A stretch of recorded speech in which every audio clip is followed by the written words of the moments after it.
from these ingredients: chicken liver, carrot, onion, garlic, potato, bell pepper, tomato sauce, and black pepper.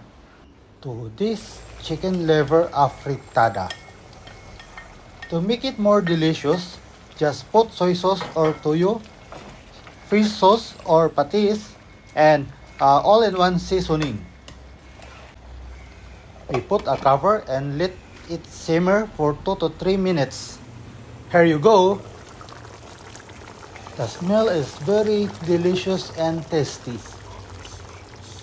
Finally is in the serving plate and ready for serving.